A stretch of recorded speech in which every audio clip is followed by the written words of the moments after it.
Hello friends, कैसे हैं सभी। आज मैं आप लोगों को जो हमारे नक्षत्र पदा की स्टोरी होती है उसके बारे में बताने वाली हूँ। नक्षत्र पदा की जो स्टोरी होती है वो किस तरीके से काम करती है, थोड़ा सा उसके बारे में मैं पहले आपको डिटेल दे देती हूँ। हम सभी जानते हैं कई बार ऐसा होता है कि लाइफ में हम अनएक्सपेक्टेड चीजें जो होती हैं उनको हम फेस कर रहे होते हैं, या बहुत बार कोई एक ऐसी प्रॉब्लम जो हमारी लाइफ से दूर होने का नाम ही नहीं ले रही होती है। कई बार बीमारी हो सकती है, कई बार लोन्स हो सकते हैं, कई बार बहुत सारी चीजें होती हैं जो संतान का ना होना या नर संतान का पैदा ना होना, और भी बहुत सारी चीजें हैं। तो जब हम नक्षत्र पदा की स्टोरी जो हमारे पेंडिंग कर्मा है उनको पढ़ते हैं तो हमें समझ में आता है कि हमने ऐसा कौन सा कर्म किया है जिसकी वजह से ये हमें परेशानी भुगतनी पड़ रही है। तो ये जो नक्षत्र पदा की जो स्टोरीज हैं, ये माँ पार्वती और शिवजी जी के बीच का संवाद है जो कि चल रहा है।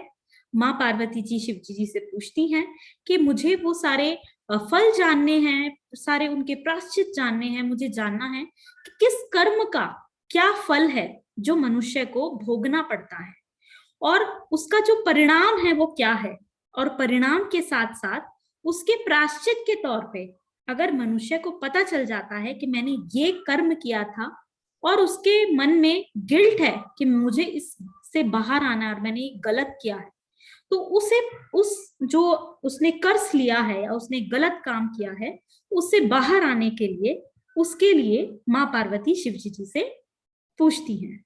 तो यहाँ पर जो मैं आप लोगों को बताने वाली हूँ वो मैं भरणी नक्षत्र के जो पहला पद है उसकी स्टोरी बताने वाली हूँ।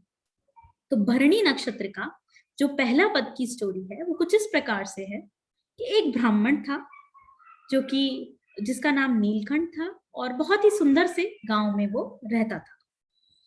तो वो जो ब्राह्मण था वो जो काम करता था, जो उसका उसको काम मिला था, काम मिलने का मतलब है जैसे ब्राह्मण का काम क्या होता है, जो आपको वेद उपनिषद जो ज्ञान है उसके थ्रू आप अपना पैसा कमाएं।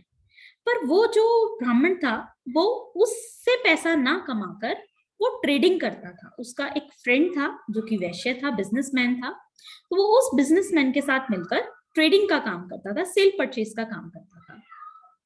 बट जो उसका कर्म उसको निर्धारित मिला था वो उस कर्म को नहीं करता था, तो वो उससे अलग हटकर कर्म को करता था। अब इसके साथ साथ यहाँ पर इस स्टोरी में ऐसा लिखा है कि एक लेडी थी जो कि विडो थी। वो जो लेडी विडो थी उसके जो हस्बैंड थे तो वो उसके लिए कुछ जमा पूंजी छोड़कर गए थे, मतलब कि रिसोर्सेज उसके लिए छोड़कर गए थे कि जिससे कि उसके मरने के बाद वो अपना जो जीवन यापन है वो उस रिसोर्सेज के थ्रू कर सके। तो एक बार इस ब्राह्मण को पैसे की जरूरत पड़ी, व्यापार में इसको पैसे की जरूरत पड़ी।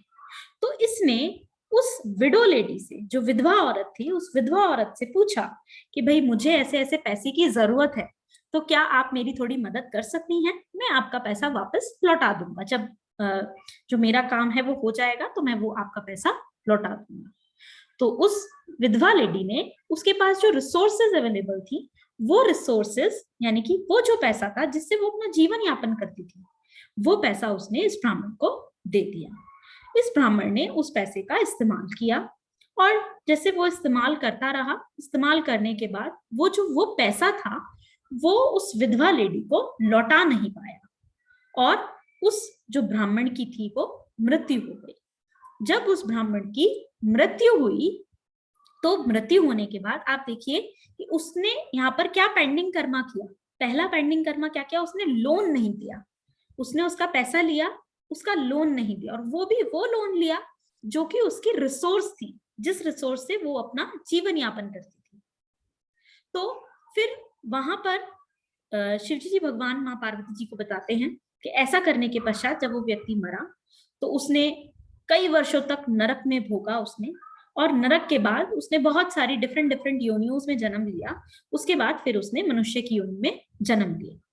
तो जब उसने मनुष्य की योनि में जन्म लिया तो उस व्यक्ति को जो उसने ये पाप किए तो उसका उसे ये फल मिला कि उसके कोई नर संतान नहीं हुई, उसके एक कन्या संतान हुई। तो जो कन्या संतान हुई ये वही संतान थी जो कि उस विधवा लेडी से इसने पैसा लिया था, और उसका पैसा देना, वो बिना पैसा दिए ही वो उसके मर गया था। तो वही लड़की जो विधवा औरत थी वही इसकी स्त्री के रूप में उसने जन्म लिया।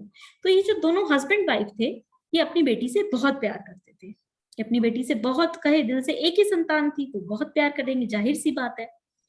तो जब उस लड़की की शादी की तो शादी के कुछ समय के बाद भी वो विधवा हो गई।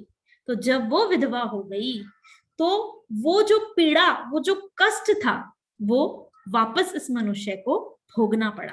वापस उस जो उसने पीड़ा उस लेडी ने सही या उसकी वजह से उसने वो पीड़ा सही, तो यहाँ पर उस व्यक्ति को वो भोगना पड़ा। तो जितने भी लोग भरणी के फर्स्ट पदा में जिनका जन्म होता है तो उन लोगों को अपनी 10th हाउस का, अपने 2nd हाउस का, रिसोर्सेस का, और अपने 6th हाउस का, क्यों? क्योंकि 10th हाउस का यहाँ पे कर्ज क्यों आया? क्योंकि उस ब्राह्मण को जो काम दिया था, यानी कि उसका काम क्या था कि जो आपका प्रोफेशन है उससे आपने पैसा अर्न करना है, बट उसने वो नहीं किया, उसने ट्रेडिंग का काम किया।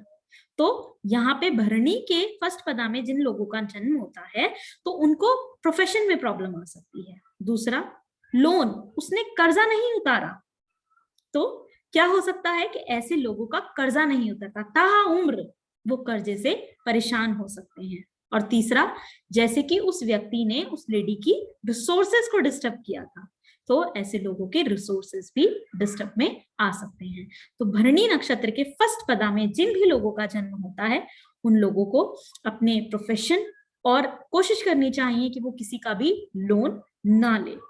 आगे की वीडियोस में मैं आपको बताऊंगी कि जब भरणी के फर्स्ट पदा में आपका जन्म हुआ है और अगर आप लोन से रिलेटेड या संतान से रिलेटेड आप समस्या भोग रहे हैं, आपको नर संतान नहीं हो रही, या अगर आपकी जो संतान है होने के बाद विडो हो गई है, तो उसके पश्चाताप के रूप में आप क्या उपाय कर सकते हैं। ये उपाय करने से आप सच में अगर अपनी गलती को ईश्वर के आगे हाथ जोड़कर नतमस्तक हो जाएंगे और मान लेंगे कि हमें सच में इसका आभास है कि हमने कितना गलत किया था, और ये जो पश्चाताप आप करेंगे उसको करने से आपके जीवन में पूर्ण रूप से बहुत अच्छे रिजल्ट्स आपको देखने को मिल सकते हैं।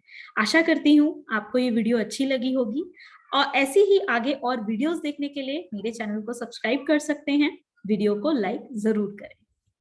धन्यवाद।